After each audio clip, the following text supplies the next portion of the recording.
खिलाफ में बोलते बोलते देश के खिलाफ ही हो जाते। खिलाफ में बोलते बोलते आप गौर करिएगा, उनको इसी में हम हमेशा बोलते हैं कि आपदा में अवसर। कहीं देश में कोई भविष्य नहीं है। 2029 में भी एनडीए की सरकार आएगी और चुनाव दर चुनाव सिर्फ ये कहने से नहीं होगा कि एसआईआर हो गया ये हो। जनता में सर्वे कीजिए ना, कि अगर जनता आपको ताकत देती है, आप 5 साल आप घमंड में जीते, एरोगेंस आ गई, जनता की सेवा नहीं। एग्जाम्पल है बंगाल।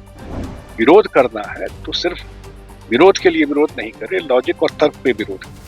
इसलिए मुझे लगता है कि जिनको लीड करना चाहिए उनमें वो क्षमता ही नहीं है। अगर सरकार एफर्ट करके, कोशिश करके क्वेश्चन पेपर और माध्यम से पहुंचा रही है जो कहीं दिक्कत नहीं, तो उसमें क्या प्रॉब्लम है? तो अप्रिशिएट करने वाली बात है। देखिए, जो स्थिति आप लोगों ने देखा, हम लोगों ने टीएमसी का भी देखा, और जो खबर आ रही है, तो एक तो इसलिए ज्यादा है कि विपक्ष में कोई पॉलिसी नहीं बची है। जो विपक्ष को लीड करने का जो काम विपक्ष के नेता है, कांग्रेस की जो नेता है, उनको चाहे पार्लियामेंट के अंदर हो चाहे पार्लियामेंट के बाहर हो, उनका जो बिहेवियर कंडक्ट रहा, हम लोग बिहार में भी देखे और अन्य जगह, वो खिलाफ में बोलते बोलते देश के खिलाफ ही हो जाते।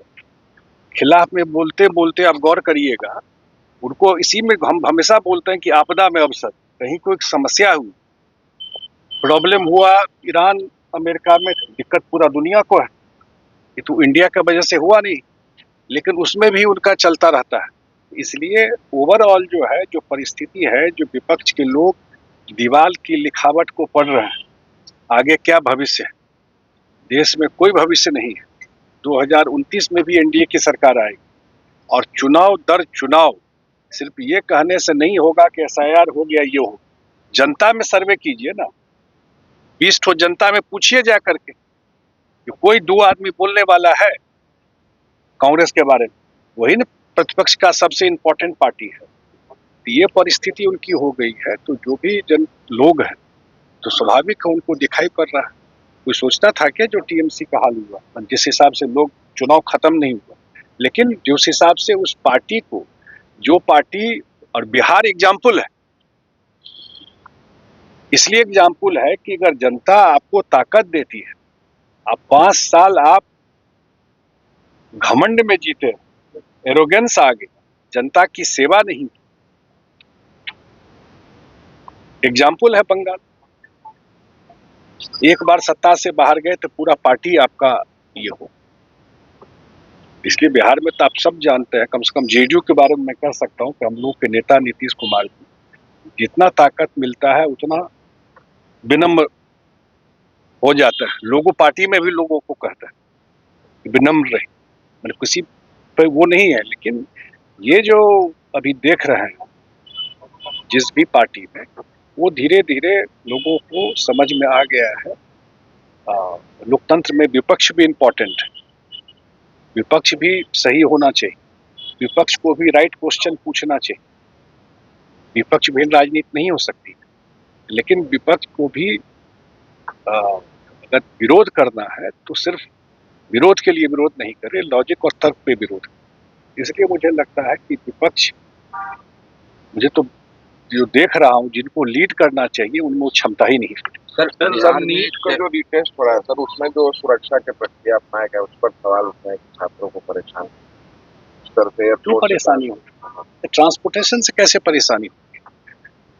अभी सबका उद्देश्य एक है ना कि परीक्षा बिना किसी, क्योंकि जो बच्चे एग्जाम देने जाते हैं उसमें किसी तरह की गड़बड़ी नहीं।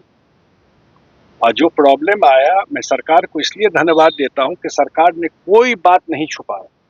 सरकार अगर कमी आई तो एडमिट किया, कैंसिल किया, और अब जो बेस्ट पॉसिबल तरीका है, क्योंकि जो उनको ज़्यादा आइडिया है कि कहाँ से ये गड़बड़ी होती थी, अगर सरकार एफर्ट करके, कोशिश करके क्वेश्चन पेपर और माध्यम से पहुंचा रही है जो कहीं दिक्कत नहीं, तो उसमें क्या प्रॉब्लम है? तो अप्रिशिएट करने वाली बात, धन्यवाद देना चाहिए इसको। जो सही बच्चे जो हैं उसमें कहीं कोई गड़बड़ी नहीं होगी। मैंने कहा ना कि हर एक मुद्दा को,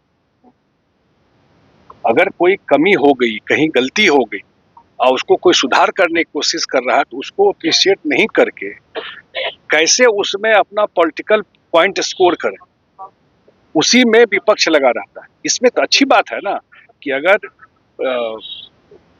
ट्रांसपोर्ट करके और एयरफोर्स के प्लेन से क्वेश्चन पेपर जा रहा है, ठीक है।